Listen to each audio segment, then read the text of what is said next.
In this video, I'm going to explain how to find the future value. I think it's a good idea to explain the entire concept of finding the future value in two cases. Case 1, if you have a cash flow, how much will that be at the end of year N? Which means if you have $100 at the end of current period, how much will that be at the end of 1 year? How much will that be after 5 years? That's case 1.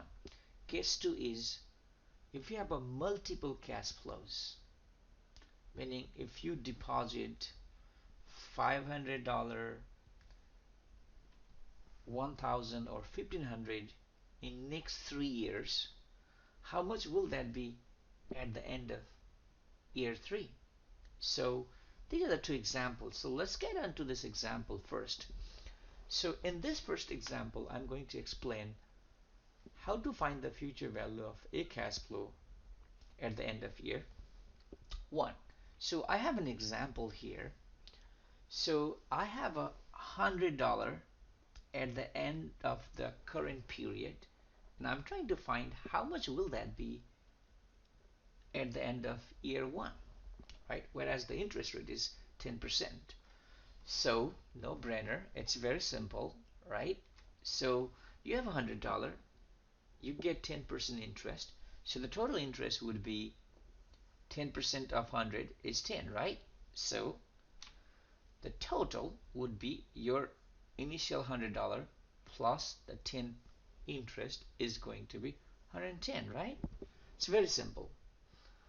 But what I want to emphasize here is that 110 can also be obtained here, multiplying this 100 by 1 plus the interest rate, and here 1 plus the 10 is called the compounding factor.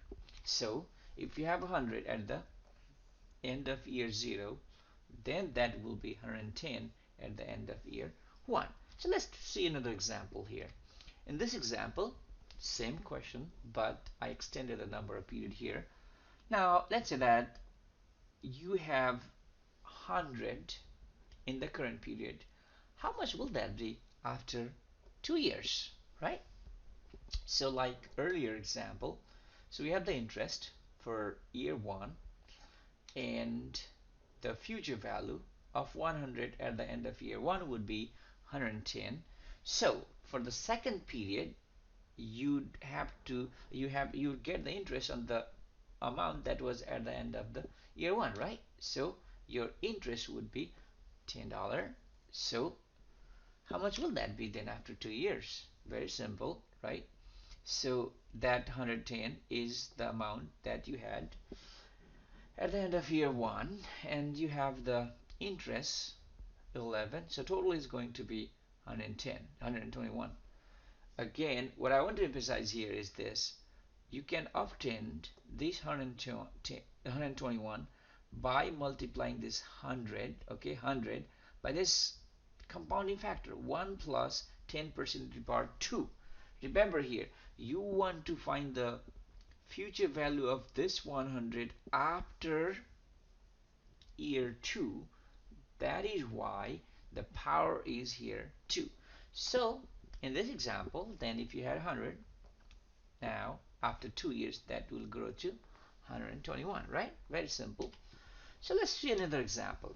And now very similar example. I have 100 in the current period. I want to find out how much will that be after 3 years, whereas the interest rate is 10%.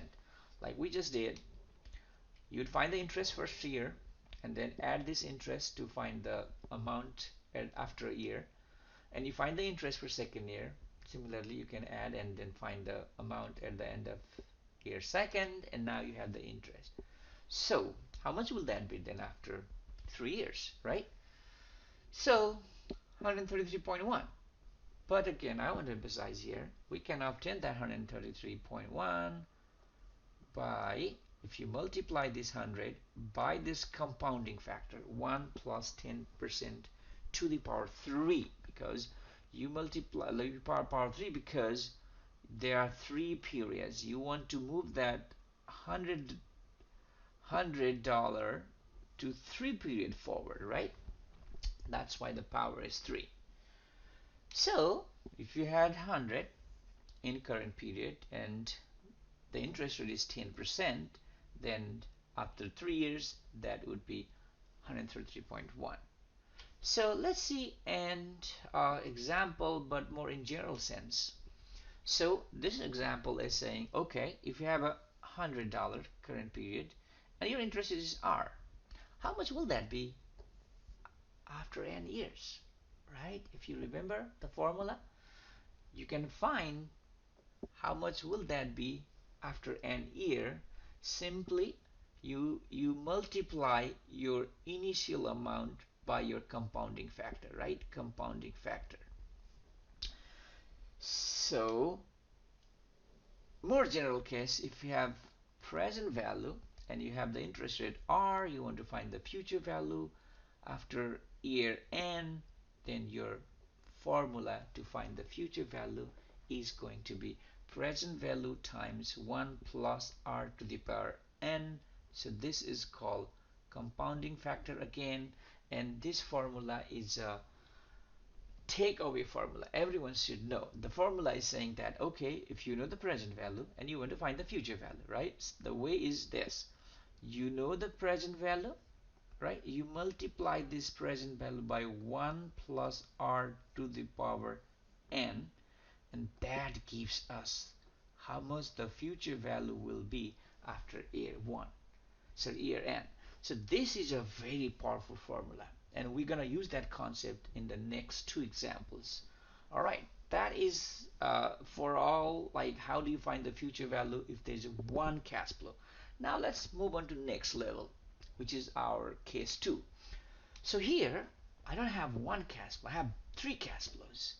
I have 100 in year 0 and 2000 year 1 and 500 in year 2.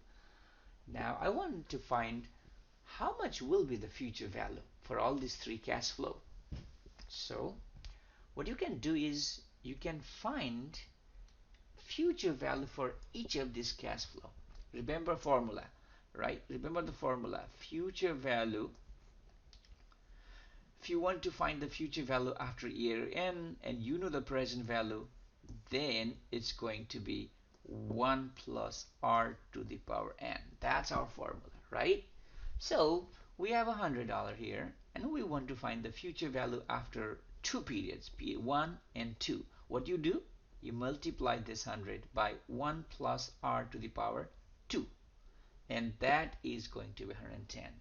Similarly, if you want to find the future value of this 2000, what you do is simply multiply this 2000 by compounding factor, and you are forwarding just 1 period, so the power has to be 1 plus 5 to the power 1, right? That's going to be 21. So how much will be the future value of this 500 then? This is already in the future. You don't have to make any adjustment. So what is the total value then? So all these 3 are the future values. If you add them all, your future value is going to be 2710.25. So let's see another example.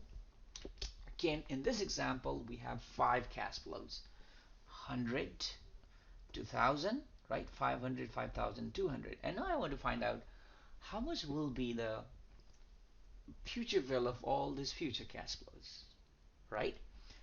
At the end of year 4. So like we said, what we can do is we can find the future value of these all cash flow individually. The formula, I want to repeat here, future value at the end of year n is going to be your present value and 1 plus r to power n, and we said this is a compounding factor. So what you have to do is you can find the future value of each cash flow, because like you have to find the future value of this 100 after 4 period. You simply multiply this 100 by 1 plus r to the power 4, and that's going to be 121.55. Similarly, you can multiply this 2000 by 1 plus r to the 5% to the power 3, because you are forwarding that to 3 periods, so it's going to be 2315.25. Similarly, you can find the future value of all each of these, and total future value would be sum of all these. Again, you don't need to do anything for this 200 because that's already in the future. So this is a nice example, and what I want to do next is I'm going to show this how to do in Excel. So I have an Excel file and I have already all the numbers plugged in just to save the time. So I always want you to write the information the way I have done here. So you would write everything, given information on the top, and period here, and after period you write the cash flows. So if you know our uh, the problem on the slide, then this is our problem. And see here, the cash flow in year 0, 1, 2, 3, 4 is all like 100, 2,000, 500, 5,200. And in Excel, I already have that, right? 100, 2,000, 500, 5,000, and 200. Okay, 200. So now, how do you find the future value? Remember the formula here. If you want to find the future value, right? If you want to find the future value at the end of year n, then you simply multiply the present value by 1 plus r to the power n, right? So follow the same technique here. So you want to find the future value of the 100 after 4 years, then what do? You simply multiply this guy, right, by 1 plus 5. That gives you n to the power 4 because you are forwarding the 4 period. That's your future value. And if you want to see the formula, Excel has a nice function, formula text. So what you can do is formula text and then do this right here. Okay. So if you want to find the future value of this 2000 and you want to move that to three periods, right? Like next 1, 2, 3 periods. So what you're gonna do is this: multiply this by 1 plus the rate, and its power is going to be 3 because you are forwarding the 3 period. Similarly, you can find the future value of 500 after 2 period, right? So you just multiply this by 1 plus your rate, and power has to be 2, right? Because you are forwarding 2 period. Similarly, for 5,000, 5,000 times 1 plus 5%, and its power is just 1 because you are just forwarding 1 period. And for the 200, that's already in the future, you don't do anything. So that 200 is 200 for the future. So these are our future value of all these cash flows. Let me make it red. So the total would be sum. If you find the sum of all these, then that is going to be the future value of our all these 5 cash flows. So see, if you remember from slide, the total future value for all these cash flow was like 8,438.05, and in Excel we got exactly the same number, right? So this is how you do in Excel, and this is how you do using some math for functions. So I think this all makes sense to you, and I'll see you next video. Thank you.